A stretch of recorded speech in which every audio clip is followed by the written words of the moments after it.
Oi, nesse vídeo a gente vai falar sobre as validações e também sobre a conversão para o EPUB, porque essa é uma parte que ainda não está muito clara para todo mundo, eu imagino. Eu que estou aqui desde o 2023 fazendo livro digital, eu ainda não tenho muita clareza do que espero, né? Porque foi mudando muito ao longo do tempo. Inclusive a validação também mudou bastante nesse edital, mas nesse caso mudou para melhor, tá? Então aqui eu tô no, deixa eu só recapitular aqui, eu tô no anexo 2 do edital de educação infantil, item 8, validação. Então eles dizem assim: os livros deverão ser validados quanto a integridade do conteúdo com suas adaptações. Então tudo que a gente fizer no HTML precisa ter paridade, né, com o livro impresso, mas pode ter adaptações. Inclusive, eu acho que está um pouquinho aqui acima. Aqui, ó. Adaptação e paridade com o livro impresso. No mesmo anexo 2, no item 4, né? Então, eles dizem que tem coisas que podem ser diferentes, ainda que esse texto aqui tenha sido feito por didáticos. Então, às vezes, ele pode não fazer muito sentido para o livro literário. Mas, por exemplo, o livro informativo pode ser que faça. Se você tem, por exemplo, ao lado, embaixo, você pode modificar, né? Se você tem alguma coisa tipo caça-palavra ou outro que, enfim, não faz sentido no digital, você pode fazer uma versão diferente, né? Então, pode ter adaptação de forma e design ao novo meio. Então, por exemplo, você tem um livro que tem um fundo colorido e você não quer trazer esse fundo colorido para resolver problemas de contraste, tá tudo certo, né? O que deve ser sempre idêntico: conteúdo, paginação, sumário, tá? Inclusive, tá conteúdo didático, porque, como eu disse, foi feito para o didático, né? As cores para destaque podem ser modificadas, precisam ser idênticas às do livro, mas elas devem preservar o nível de contraste, tá? Então, se precisar fazer um pouco mais de contraste, modificar essas cores, ok. Aí, voltando aqui para a validação, né? Então, a primeira coisa é isso, a integridade do conteúdo com as suas adaptações. Depois é a consistência do formato HTML5, tá? Aí a gente vai, não sei se eu preciso clicar, acho que eu já tenho esse validador aberto aqui. Deixa eu verificar. Eu já tenho ele aberto aqui, ó. Esse daqui, ó. O W3C. Ele tem uma vantagem bem legal. No começo, quando saíram os primeiros validadores, eles exigiam que a gente usasse esse e o Lighthouse do Chrome. E aí o Lighthouse do Chrome ele só funciona se o livro estiver online. Então você tem que colocá-lo, subi-lo, né, em alguma URL para poder testar. Agora eles estão usando este e um outro que é offline. Isso já resolveu meio mundo. Porque aqui você pode validar um material que está online, mas ele tem essa opção de você validar pelo arquivo, tá? Então eu vou pegar aqui o arquivo para a gente testar, o do miolo, esse que eu usei aqui no curso. Aí ele pode detectar automaticamente a UTF, mas aqui no documento tipo, eu recomendo que escreva HTML5, porque ele muitas vezes ele acaba identificando algum outro, especialmente esse XHTML 1.1, e fica dando um monte de erro que é contrário ao edital, tá? Tudo que está aqui em verde são informações que ele está te dando, não sei exatamente por que ele está me dando essas informações, mas elas não são erros, tá? Está em verde. O que está em vermelho é um perigo. Ele está dizendo, por exemplo, nesse caso aqui, que a minha seção não tem nenhum H1, nem H2, nem não tem Hs, porque a minha seção do livro literário é tudo rasterizado. Então eu não tinha nenhum título. E aí ele está me recomendando alguma coisa, tá? Mas isso daqui, perigo, não é erro. Se tivesse um erro, apareceria em vermelho e aí aparece uma descrição que às vezes ajuda, às vezes não ajuda muito. Talvez também porque meu inglês não é bom. Pode ser por isso, tá? Mas é uma mão na roda esse checador. Se você faz algum erro de bobagem, você não fecha uma etiqueta, ele verifica, é muito bom. Eu usei bastante no começo e fui aprendendo bastante com ele, né? Então, esse é o primeiro. Deixa Deixa eu voltar lá no coisa. Esse é o primeiro que a gente... opa, peraí. Agora voltou. Que é o do W3C. Aí eles pedem para validar, eles dizem, né, que vão validar com a presença de descrições de imagens e objetos complexos. Então eles vão verificar, né, se todas as imagens têm a descrição do texto alternativo. E nesse caso aqui de objetos complexos é porque os livros de matemática e física, eles têm aqueles problemas, né, de colocar fórmula e tudo mais. Ele tem até um item aqui que fala sobre isso. Aqui, ó, as fórmulas e também o uso desse programa. Aí tem coisas diferentes que precisam ser feitas. Eu nem sei do que se trata e quero não ter que descobrir, tá? Aí agora, como eu disse, eles estão sugerindo, em vez de usar o Lighthouse do Chrome, como eu disse, dependia de você ter o livro online, então você teria que ter um domínio, o controle desse domínio, subir esses arquivos lá para poder fazer esse teste.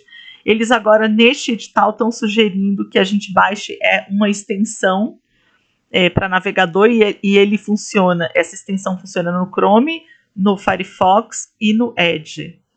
Então, eu já baixei, né? Eu já estou usando. Vou mostrar aqui para vocês.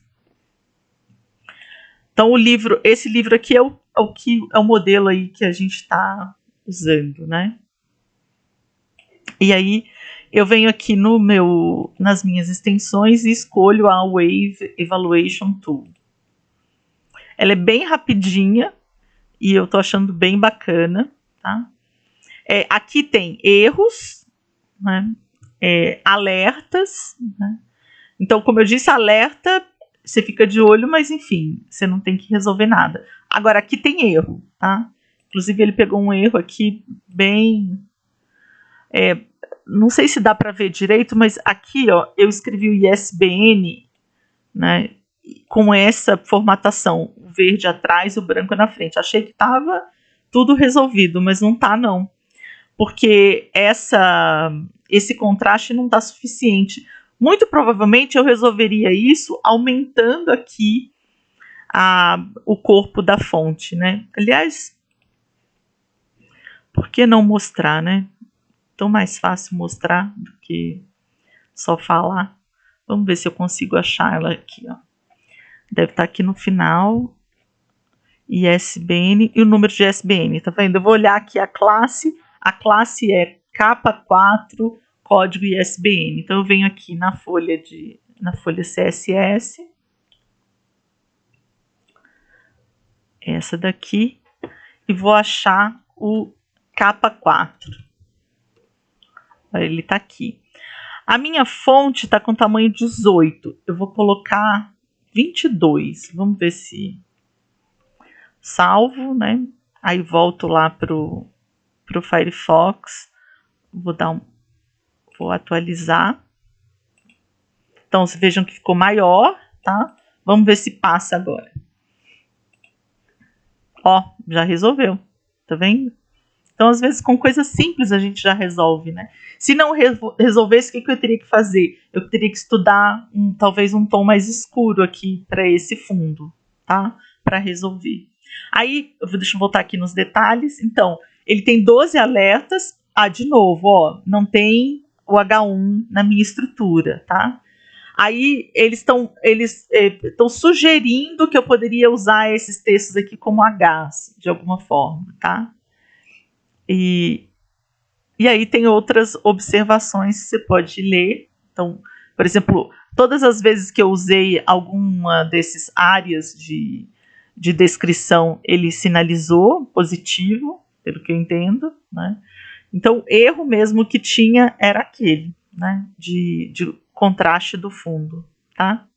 Mas eu acho bem bacana ler, né, as informações que vão aparecendo. Por exemplo, aqui ele está dando sinalzinho verde porque eu coloquei o texto alternativo. Se não tivesse o texto alternativo, como naquele caso de figuras decorativas, talvez ele marcasse como um erro. Mas aí você tem que entender que não é um erro, porque o próprio edital, as próprias regras estão te dizendo para não ter, né?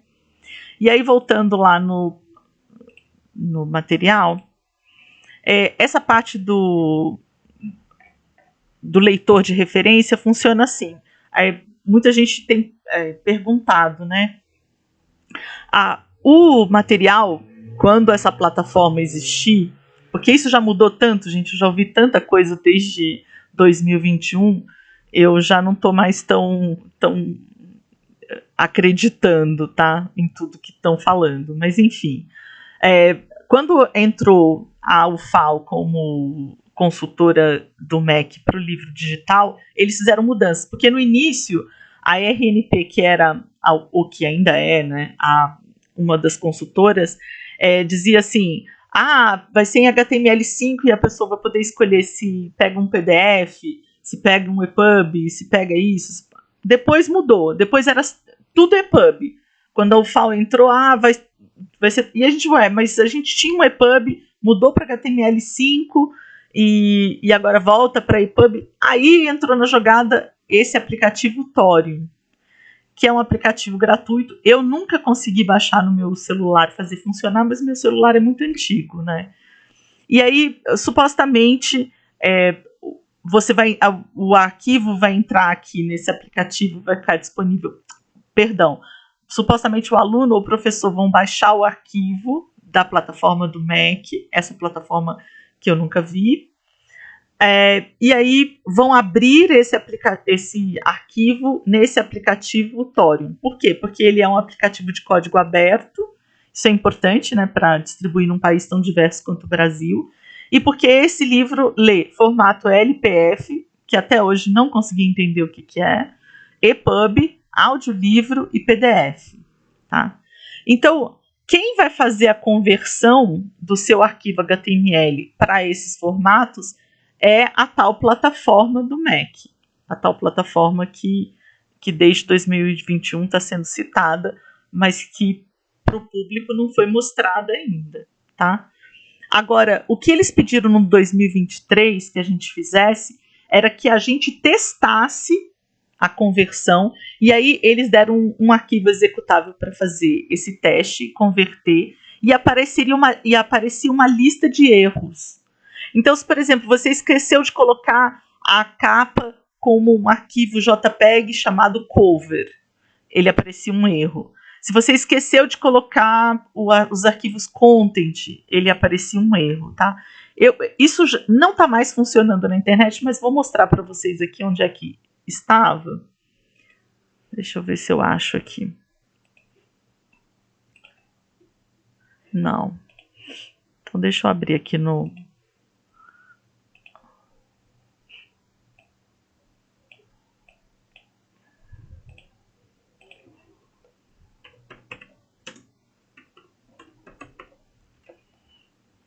Aqui, ó.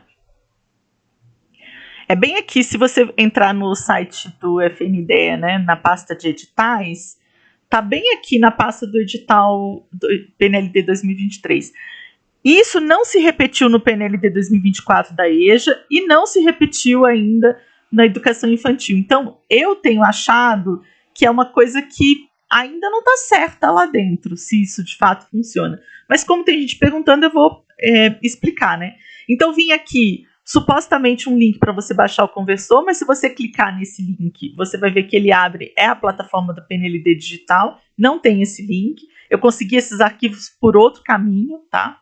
Aí tinha para o Windows, para o Macintosh, e vinham as instruções de como você fazia a execução desse arquivo dentro da pasta dos zips lá do seu livro digital, e ele te dava um conjunto de erros. Eu tenho esses arquivos aqui.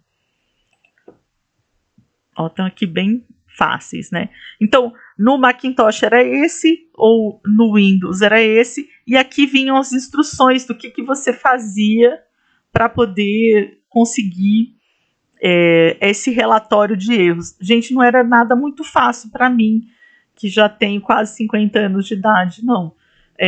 Mas funcionou. Eu tenho até ele aqui para mostrar. Em algum momento eu consegui dar conta e fiz. Dizendo isso para dizer que se chegar uma diligência lá no final, na etapa de validação, e você precisar, né, dar conta do... Tá aqui, ó, falhas, diligências do digital. né? Então, aqui, tá vendo? Eu baixei esse arquivo, e aí eu dava esse comando, e ele gerava esses arquivos EPUB. E na própria tela, ele já marcava quais eram os erros. Então, eu fui refazendo, arrumando, até que gerou esse EPUB sem nenhum relatório de erros, tá? Não foi assim exatamente simples, mas também não é nenhum bicho de 7 cabeças. Eu só acho que neste momento não é necessário pensar nisso, tá? Mas é um chute, né? É porque no edital não tem explicitamente dizendo que a gente precisa fazer isso, tá? Neste momento. Então, você pode deixar isso para uma etapa de diligência, né? Inclusive, se precisar dos arquivos e quiser fazer os testes, é só pedir que eu mando. Eu só não baixei o do Linux, porque eu não tenho Linux. Mas o do Macintosh e o do Windows eu tenho aqui. Ok?